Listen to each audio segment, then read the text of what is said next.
Hi friends! నేను మీ సీతామహాలక్ష్మి. ఈనాటి కథలకి స్వాగతం. ఈరోజు మనం చెప్పుకోబోయే చందమామ కథ 'యువరాణి చందమామలు'. ఇది ఒక రాజస్థాన్ జానపద కథ. ఈ కథను రాసిన వారు మేకల మదన్మోహన్ రావు గారు. పూర్వం రాజస్థాన్‌లోని ఒక పట్టణంలో ఒక మహారాజు ఉండేవాడు. ఆయన ఏకైక కుమార్తె లీలావతి అనే యువరాణి ఉండేది. ఆమె వయసు 8 ఏళ్ళు. ఒకసారి ఆ బాలిక తీపి తినుబండారాలు అధికంగా తిని అస్వస్థురాలై మంచం పట్టింది. రాజవైద్యుడు ఆమెను ఎన్నో రకాలుగా పరీక్షించి రాజుగారి కోసం కబురంపాడు. రాజు తన కూతురు గదిలోకి హడావిడిగా వస్తూనే యువరాణి చేతిని తన చేతుల్లోకి తీసుకుని, అమ్మా, నీవు మనసులో దేన్నైనా కోరుకుంటున్నావా అని ఆత్రంగా ప్రశ్నించాడు. అవును నాన్న, నాకు చందమామ వెంటనే కావాలి. అది దొరికిన మరుక్షణం నేను మంచంలోంచి లేచి మామూలుగా ఆడుకుంటాను అన్నది లీలావతి చిన్న గొంతుతో.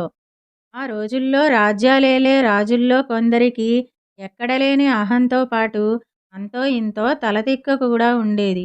కూతురు చందమామ కావాలనగానే రాజు, ఓస్ ఇంతేనా, నువ్వేం బెంగపడకు తల్లి, ఆ చందమామ ఇక నీ చేతుల్లో ఉన్నదే అనుకో అంటూ సేనాపతిని పిలిపించాడు.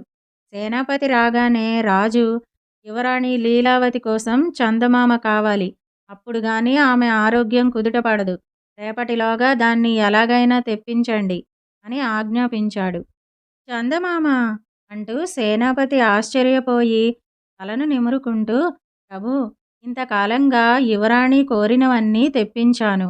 ఏనుగు దంతాలు, కుందేళ్ళు, నెమళ్ళు, కోతులు, రత్నమాణిక్యాలు అన్నీ తెప్పించాను. కానీ చందమామని తీసుకురావడం మాత్రం నా వల్ల కాదు. ఎందుకంటే అది మనకు 5,000 యోజనాల దూరంలో ఉంది. పైగా అది పరిమాణంలో యువరాణి గారి గది కన్నా 7 పెద్దది. రాగితో చేయబడింది. అలాంటి చంద్రుణ్ణి తీసుకురాలేను. దయతలచి నన్ను మన్నించండి అని విన్నవించుకున్నాడు. ఈ జవాబుతో రాజు ఉగ్రుడైపోయి, తక్షణం మా సమక్షం నుంచి వెళ్ళిపో, ఆస్థాన ఐంద్రజాలికుణ్ణి పంపించు అన్నాడు తీవ్ర స్వరంతో. ఐంద్రజాలికుడు క్షణాల మీద వచ్చి రాజు చెప్పింది విని, ప్రభూ, ఇప్పటి వరకు యువరాణి కోసం ఎన్నో ఇంద్రజాల విద్యలు ప్రదర్శించాను. అద్భుతమైన 7 జతల పాదరక్షలు ఇచ్చాను.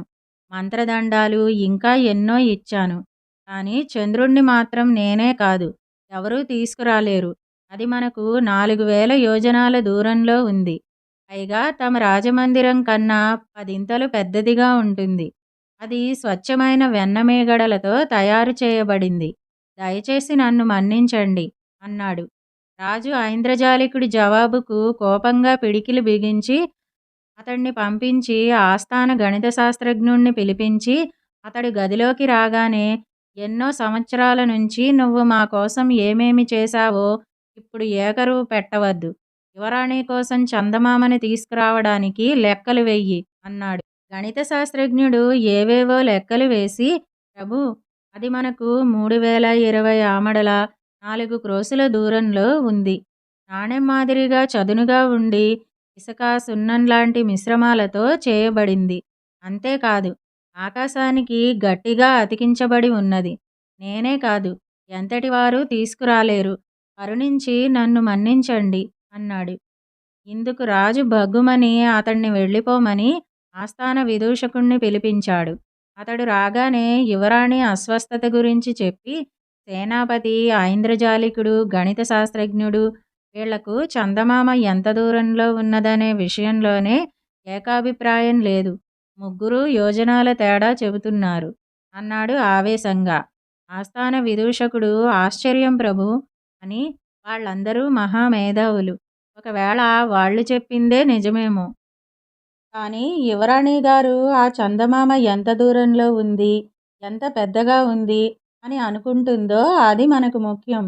వెళ్ళి ఆమెనే అడుగుతాను అన్నాడు. ఆస్థాన విదూషకుడు యువరాణి పాన్పు దగ్గరకు వెళ్ళగానే ఆమె ఆత్రంగా, చందమామను తీసుకొచ్చారా అని అడిగింది. అదెంత పనమ్మా, కానీ అదెంత దూరంలో ఉంది, ఎంత పెద్దగా ఉంది, దేనితో తయారు చేయబడింది అని మీరు అనుకుంటున్నారో ఆ వివరాలు నాకు తెలియాలి అన్నాడు విదూషకుడు. అలాగా, చందమామ నా చిటికెన వేలి గోరంత ఉంటుంది. ఆ కిటికీ అవతల ఉన్న చెట్టంత ఎత్తుగా ఉంటుంది.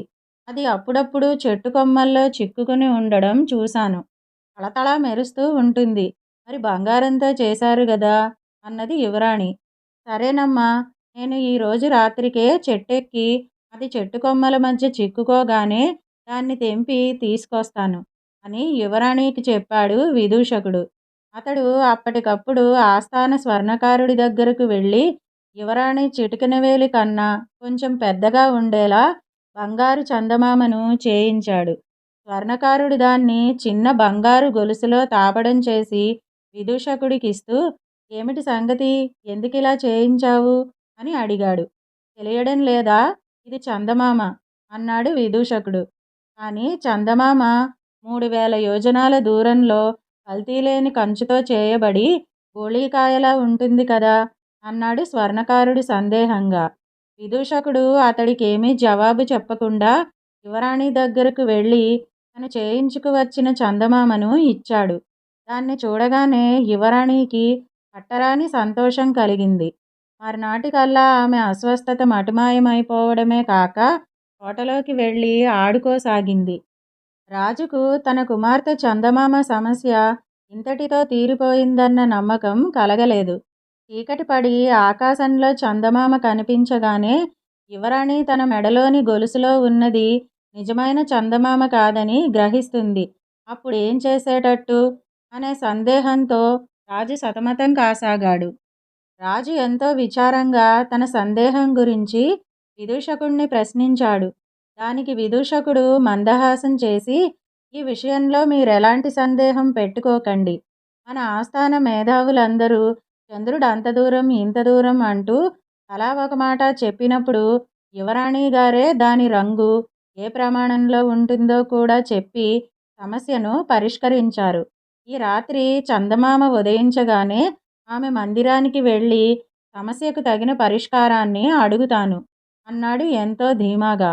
చీకటి పడి కొంతసేపటికి చందమామ ఆకాశంలో కొంత పైకి వచ్చి యువరాణి గది కిటికీలోంచి కనిపించే చెట్టు కొమ్మల వెనక్కి రాగానే విదూషకుడు ఆమె దగ్గరకు వెళ్ళి విచారంగా ముఖం పెట్టి, అమ్మా యువరాణి, చంద్రుడు తమ మెడలోని బంగారు గొలుసులో వేళ్లాడుతుండగా మరొక చంద్రుడు చెట్టు కొమ్మల మధ్య ఎలా వెలుగుతున్నాడు?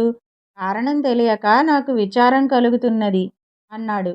దానికి యువరాణి విదూషకుడికేసి ఒకసారి వింతగా చూసి, దానికెందుకు ఇంతటి విచారం? ఒకవేళ నా నోట్లో పన్నొకటి ఊడిపోయిందనుకో, అక్కడ మళ్ళీ ఇంకొకటి రావడం లేదా? తోటలో మొక్కలకు కొమ్మలు, రెమ్మలు, పువ్వులు కత్తిరిస్తే మళ్ళీ మొక్కలకు కొత్త కొమ్మలు, రెమ్మలు, పువ్వులు రావడం లేదా? చంద్రుడు అంతే మరి అంటూనే నిద్ర ఆపుకోలేక ఒకసారి ఆవులించి నిద్రలోకి జారుకున్నది. అమ్మా యువరాణి, ఆస్థాన విద్వాంసులంతా ఒకపెట్టు, నువ్వు ఒక్కదానివి ఒకపెట్టు అని నవ్వుకుంటూ విదూషకుడు గది నుంచి బయటకు వచ్చాడు. ఆ తర్వాత అతడు రాజును దర్శించి, ప్రభూ, తన మెడలో ఉన్నదే నిజమైన చందమామ, ఆకాశంలో ఉన్నది నకిలీ చందమామ అని యువరాణి గారే సెలవిచ్చారు. ఇక మీకు దాని గురించిన విచారమే అవసరం లేదు అన్నాడు. విదూషకుడు సమస్యను సులభంగా పరిష్కరించినందుకు రాజు ఎంతో సంతోషించి తన మెడలోని హారం తీసి అతనికి బహూకరించాడు. ఇదండి యువరాణి చందమామలు అనే కథ. ఈ కథ కనుక మీకు నచ్చినట్టయితే లైక్, షేర్, కామెంట్ చేయండి. మళ్ళీ మరొక మంచి కథతో కలుసుకుందాం. అంతవరకు వింటూనే ఉండండి ఈనాటి కథలు.